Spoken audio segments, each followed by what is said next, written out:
Welcome to episode 35 of the SWNZ Podcast, the podcast for New Zealand Star Wars fans. My name is Matt. And my name is Christy. Kicking off the week with our usual news roundup. I'm going to start by talking about the X-Wing National Showdown, the X-Wing Miniatures Gaming National Showdown, which took place at the Hobbymaster Event Centre in Penrose on the past weekend, the 24th and 25th of July. Now, we talked about this in depth last podcast and had a bit of an interview with Tim Kibblewhite, who introduced his passion for the game. We went along to check this out on the past weekend and enjoyed it and learned a lot. It was fun to see players in action and get a bit more of an understanding of the mechanics of the game.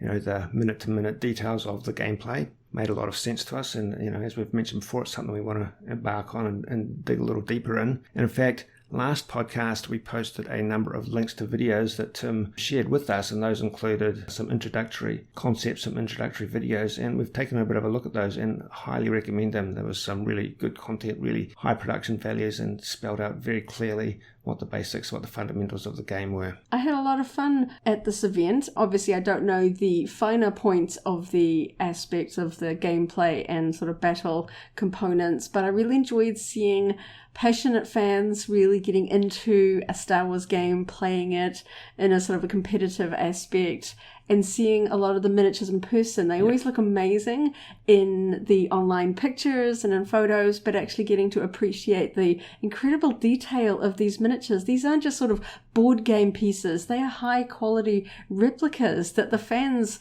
were really enjoying showing off the details. Oh yeah, like the Millennium Falcon, the individual turrets, the individual barrels on the quad guns are distinct and visible.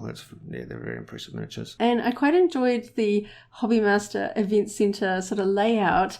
They had a very big space for sort of tournaments and gameplay and stuff like this. But of course it is still a store. So during moments between games, I quite enjoyed being able to check out the array of X-Wing product available to buy right there. So you could go and have a look at the product ranges, the different ships, get some sort of pricing, a bit of a wish list. So I really enjoyed it. I'm super keen to experiment, buy a few bits and pieces and get a feel for the game. Yeah, it was a great venue. That's the Hobbymaster Event Centre, they call it, in Penrose on Great South Road. Just off the motorway, pretty easy to get to. And they actually do meetings there every week on Wednesday evenings from memory, where local players, Auckland players can get together. And they're very welcoming of beginners, you know, people that want to go along there and learn. So in addition to this podcast going out this week, take a look at the SWNZ YouTube channel, because we have got a highlight reel, just a few minutes of highlights from that X-Wing Miniatures Showdown up on the SWNZ YouTube channel. Just gives you a quick feel for the game if you haven't seen it in action. You can actually see what the basic mechanics. It's not going to teach you, our goal wasn't to teach you how to actually play. There's other good links for that, but we just wanted to give a bit of a flavour of the game. Obviously, we have a bit of a history with Star Wars gaming in various forms, and those are things that we're quite passionate about. Star Wars The Old Republic. I play a few of the Star Wars app games on a daily basis. So I really did enjoy getting an introduction on a new Star Wars game from people that are just as passionate about that as we are about other aspects of Star Wars fandom. So it was quite an infectious atmosphere. People were getting really into it and everyone watching the games being played. I kind of wish I saw more of this at Armageddon's. I know it's quite a complicated game. It's not something you just sort of pick up and play alongside sort of strangers. You've got to bring your whole kit and everything like that.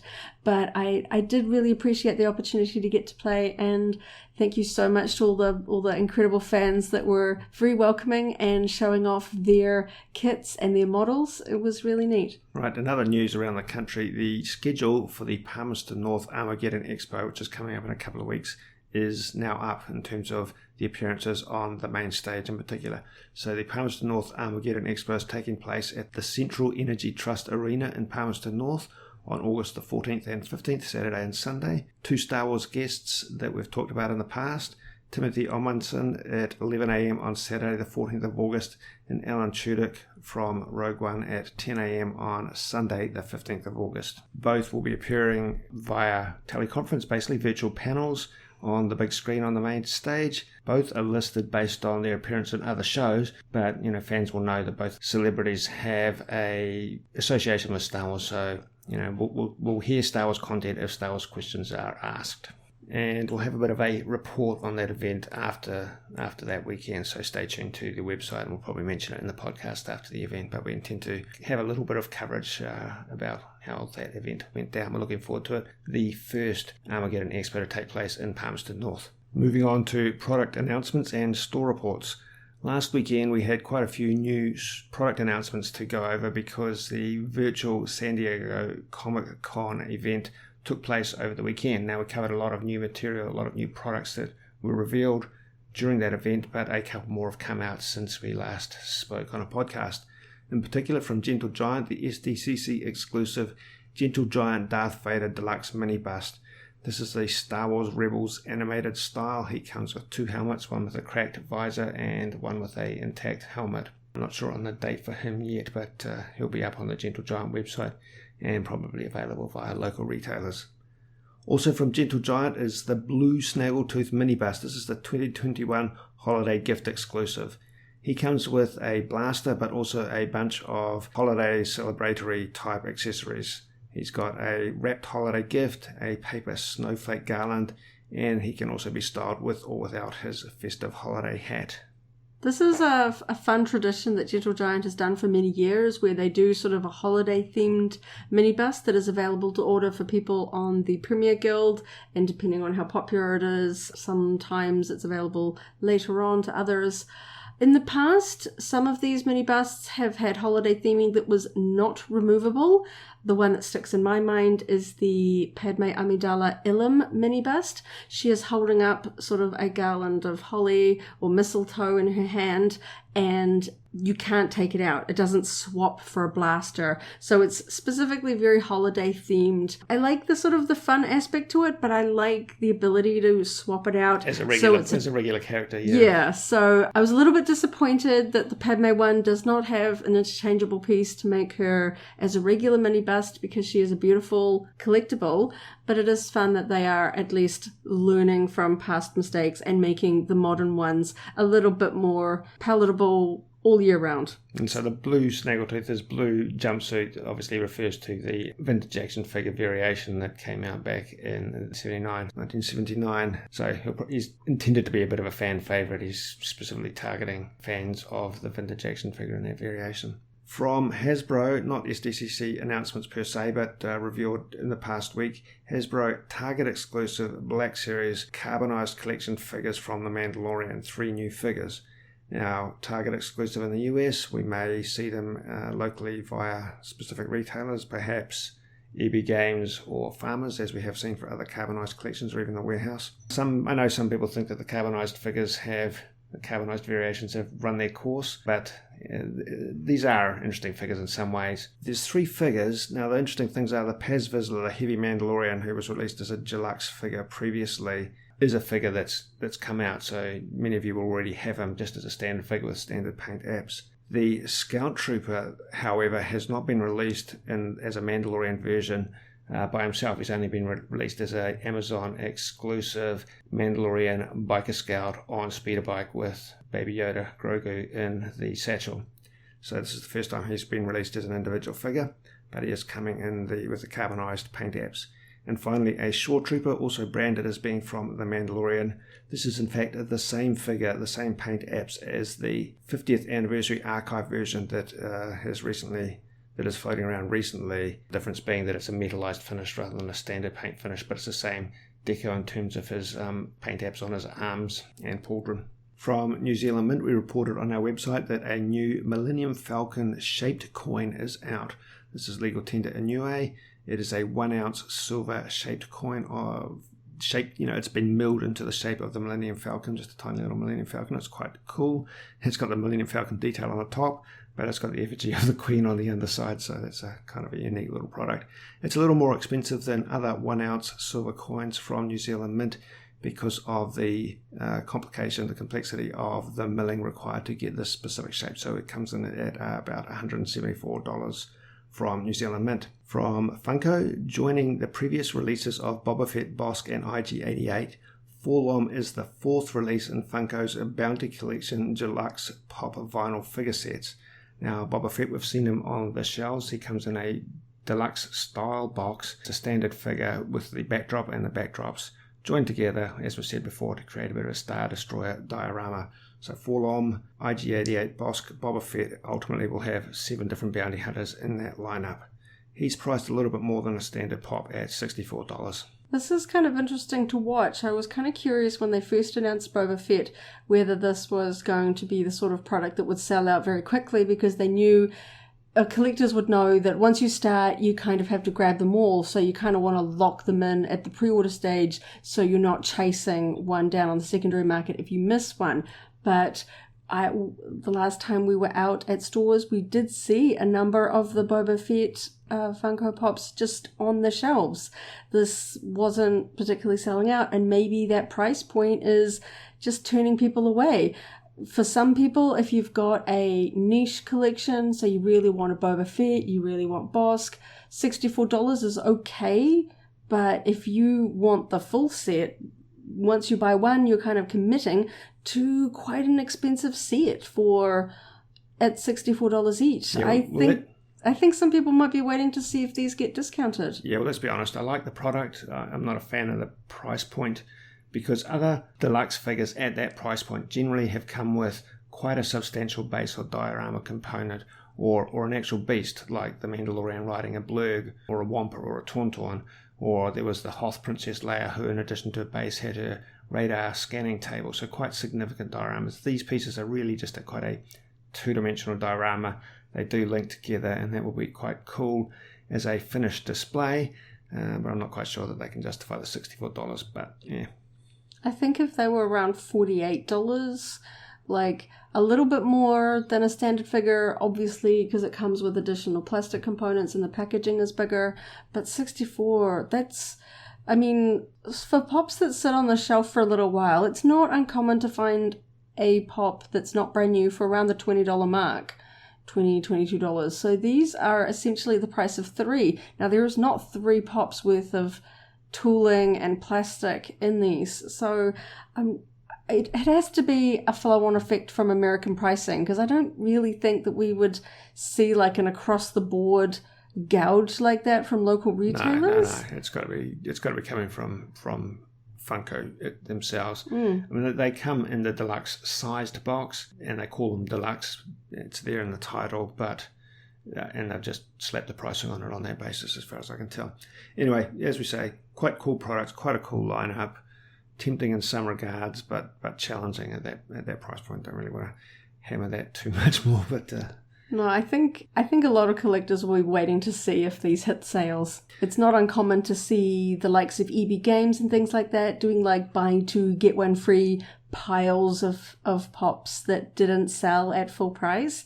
And I wouldn't be surprised if these ones, because I've even seen some of the really neat Hoth ones on sale tables, like the Wampa, the Tauntaun ones, and these are almost half price, if not completely half price Funkos, and they're quite neat, unique sculpts, and they're sitting on clearance tables. So I guess we'll have to wait and see, with Boba Fett already being on shelves, whether we see him on, because he's the most popular one and he's the first one out. So it will be like a real good test to see if we see these ones on the sale tables, because I think if he shows up at sale tables, the rest of them will follow suit eventually, and that will be an easy way to collect them. From Hot Toys, we have seen in-store locally in New Zealand and also online the 1-to-1 replica articulated version of Baby Yoda, the child Grogu, call them what you will.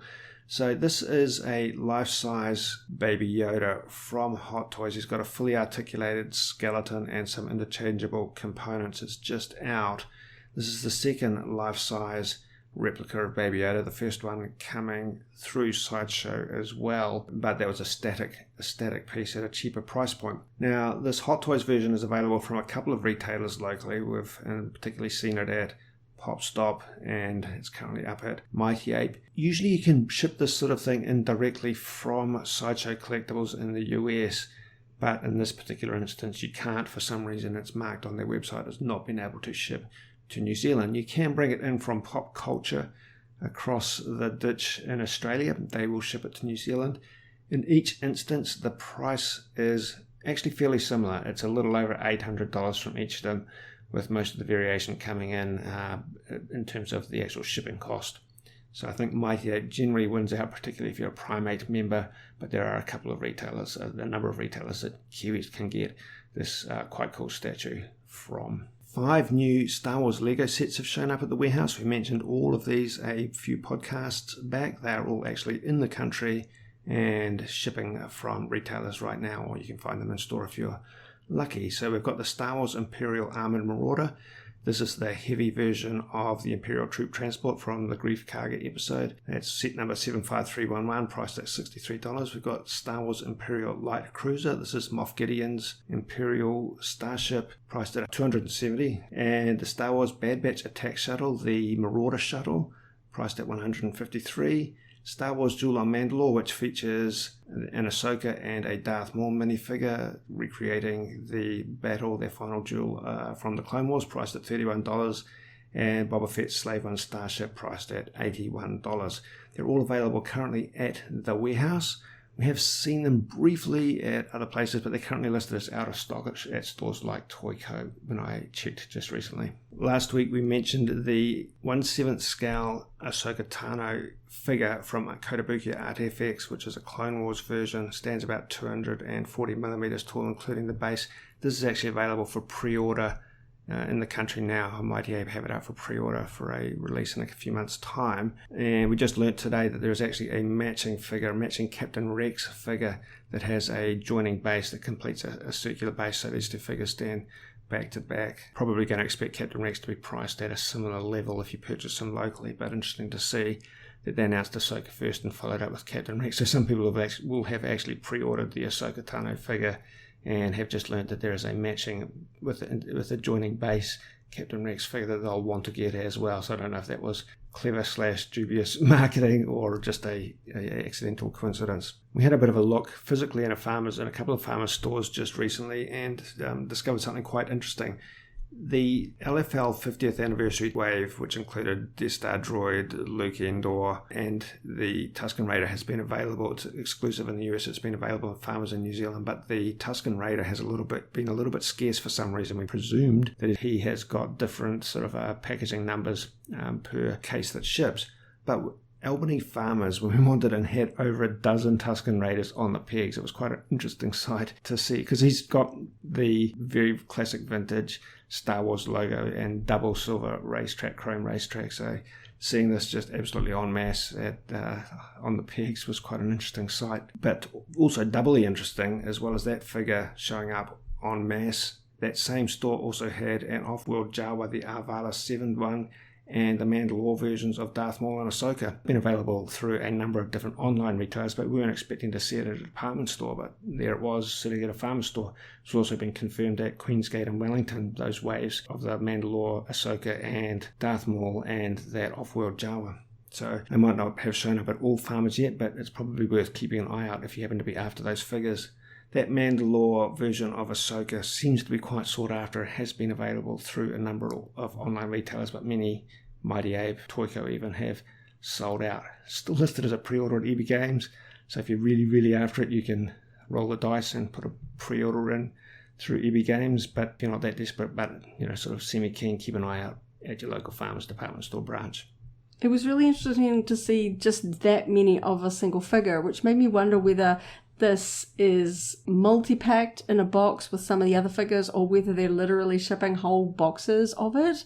To have 12, 13 of the same figure, I was almost wondering whether they did get shipped like a whole box of just Tuscans, and so that's why some stores don't have it and some do, but maybe there's just a lot of Tuscans and then like one Ahsoka, one Maul in these boxes. Yeah, I don't know what the case breakdowns were, but it might have been that. It might have been that the Tuscan was shipped with Mandalore and Jawa figures rather than with the Luke and...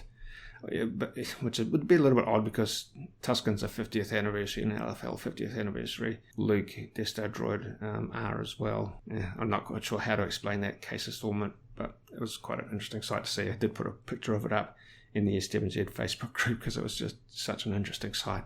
I do hope there is more stock of Maul and Ahsoka around New Zealand than we've seen at this point. They're very cool figures. They are very, very cool figures from a very, very cool Clone Wars arc. This is Ahsoka in her blue outfit. As we see her in that final season of the Clone Wars, a lot of the Ahsoka merchandise we are seeing coming out has her in that blue outfit. It's a really popular figure, and I really hope that any Clone Wars fan, Ahsoka fan, Star Wars action figure fans can get their hands on these figures. So hopefully we'll see more store reports from farmers and other stockists around New Zealand. Yeah, well, everyone that's managed to get their hands on them is celebrating them. Everyone's talking about them being extremely good, extremely fun figures. And like I say, we may well see more physically at EB Games. Can still place a pre-order. I think their date might be something like September, so possibly not even August. But so we'll see where that pans out in terms of EB Games. But yeah, cool figures, possibly available at farmers. Grab them if you want them because they are hot. Alrighty, rounding out the episode by talking about the latest episode of The Bad Batch, episode 13, Infested, which screened last Friday. This was a bit of a palate cleanser of an episode, just a standalone, circumscribed episode that didn't really relate to the Empire or Crosshair or anything like that. I think it was just a little bit, as I say, a palate cleanser before we move into the rounding out of the season, rounding out of the primary story arc as the season wraps up. So in this episode, Bad Batch returned from a mission to find Sid's parlor on Ord Mantell under the ownership of crime boss Roland Durand. Sid is outside. They work with her to re-enter her office via underground tunnels that are infested, hence the name, with a hive of creatures called Earlings. They successfully retrieve the spice but chased down by Roland's guards, who happen to awaken this hive of creatures. Group escapes from the tunnels, but the spice is taken by the hive. They are caught by the Pikes, criminal organization of the Pikes, who take Omega hostage, while the Bad Batch and Sid retrieve the spice from the hives. The Pikes then let Sid reclaim her parlor, and things are wrapped up with a tidy bow back to where we started. So like I say, quite a circumscribed episode. It didn't really relate to anything a lot of else within the Bad Batch or even a whole lot else within the sort of Star Wars universe. We did see the Pikes, who we've encountered before in a number of other episodes of the Clone Wars, and then later in Solo, a Star Wars story, quite a cool side organization. But Roland Durand, the Earlings, those sort of things, this is the first time I've encountered that specific material. There were a number of elements of this episode that made me think of other sort of franchises and things like that. The chase through the hives felt very reminiscent of the sort of mine tunnel chase in Temple of Doom, where we see Indiana Jones going through with the sort of minecart chase. These were sort of hand cranked because they are not trying to use machinery to wake up the creatures in here, and the creatures themselves made me think of sort of like a cross between Geonosians and the monsters from Pitch Black, because they are sort of not a fan of the light. We don't know if it doesn't hurt them, but they're not a fan. Like they use light as a weapon against them to escape. So there was that sort of element to it, and it was kind of fun. It was a little bit sinister, but not too much. Obviously, we have sort of more of an underground, but it didn't really feel like the Bad Batch were in great danger. We knew that retrieving the spice that had fallen into the sort of the bug caves was they knew where it was. They were going to retrieve it, obviously, because they're the Bad Batch. They're very good. And there's just a little bit of sort of that sort of element of danger because the Pikes have taken Omega as sort of like a hostage until they get their spice back. So you obviously don't want anything to happen to Omega, but at the same time, you don't feel like she's like, they don't actually want to kill her. They're just using her as a bargaining chip to get the Bad Batch to do what they want. And there's a moment towards the end where we see yet another sort of element of Omega's kindness, that she cares for Roland. She doesn't want him hurt, even though this is a guy that kind of is... He's an underground sort of crime lord character, but she doesn't want anybody to kind of get hurt. We see that sort of kindness come out, and at the end we see that he isn't executed for his mistake, but he is a Deveronian, and for his punishment, for his accident, the Pikes cut off one of his horns. So it's not too sinister. No, I think there's a specific contrast between Roland Durand as more of a con man, a bit of a dubious sees crime as a business rather than the Pikes who were quite sinister and quite blunt and threatening.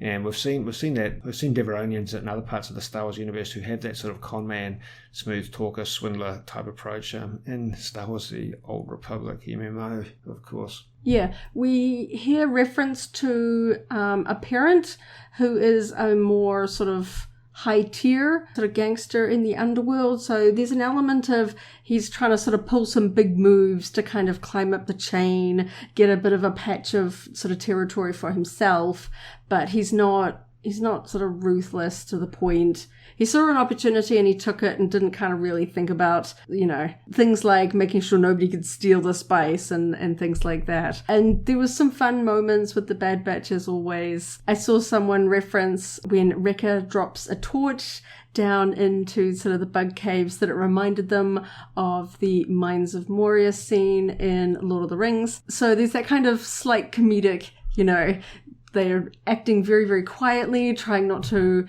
wake up the nasty bugs, and of course somebody makes a mistake, drops it, and makes a tremendous noise that wakes everything up. So kind of expected, but reasonably well executed, so it panned out okay. Yeah. There were a couple of other little bits that just did catch my attention. I liked the fact that the Ithorian and the Wiki that are always hanging out with Sid were actually working with her outside once Sid's parlour had been taken over, so they had a very specific role. And a couple of things really struck me in terms of just the animation, the character animation. I actually quite liked the way that Roland Duran had a very specific voice that had a real strong character behind it, and they somehow managed to match his character's animation to that voice in a way that gave him quite a strong personality, I thought. And similarly, when the Wiki, who doesn't say much, he's had a little bit of a role playing Desiree earlier on and so forth in fighting with the Ithorian, but he's been reasonably a background character before. He played a role because Sid communicated with him in order to execute their plan. And the way he was just eating the popcorn, the Mantel mix, and acknowledging the communicator and sort of looking around, there's some really cool, clever, detailed animation of the characters that really just stood out to me in this episode. I'm not sure why, but I found that interesting. The moments at the end where sort of the Bad Batch are like querying why Omega didn't want anything to happen to Roland, I almost wonder, like, maybe 50-50 whether her kindness towards him will play out maybe in some reference, like, are they setting something up for season 2 where he remembers her kindness and helps in turn, because he's finding that it's not all sort of kill or be killed, that there are kind people out there, that even if you've wronged somebody, that they don't necessarily just sort of try and wrong you back, that Omega was a sort of a beacon of light there. And he was a neat character. I could see him coming back. They've obviously made him distinctive because now he's missing a horn. So if he shows up again, I think that would be fun. Yeah, that's plausible. Yeah. So again, we didn't see the Empire. We didn't see sort of a huge sort of plot development. At the end, they're all back to sort of where they started, but we see sort of bonding. We see Omega reminding the clones yet again that Sid helped them when they really needed help, and this time it was Sid needing their help, and she sort of reminds them that nice people help out other people, even if there's nothing in it for you. That's just what nice people do. So we're seeing her still being that sort of pure-hearted, kind person, which I hope they don't destroy. I really do like that. It's that sort of beacon of hope, because, I mean, hope and being kind and being sort of a light side person is a strong theme through Star Wars. And she's young. I don't sort of want to see her be corrupted.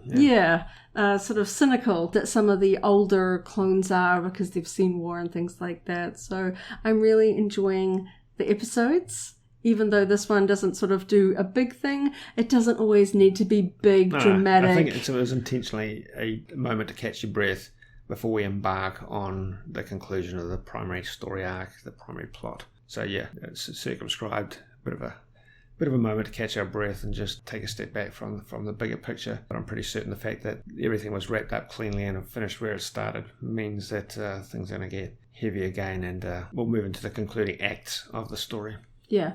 Particularly the moments that felt like Indiana Jones. It just kind of reminded me of that sort of fun action that it doesn't necessarily have to have a terribly complicated plot or some huge moment of peril. It was just kind of like a fun adventure because the clones are doing what they do best. They're helping out, sort of trying to be that sort of helpful force in the galaxy that's being oppressed. And the Empire's not in this at all, but it's still reminding us that there are other forces at work, that people need help.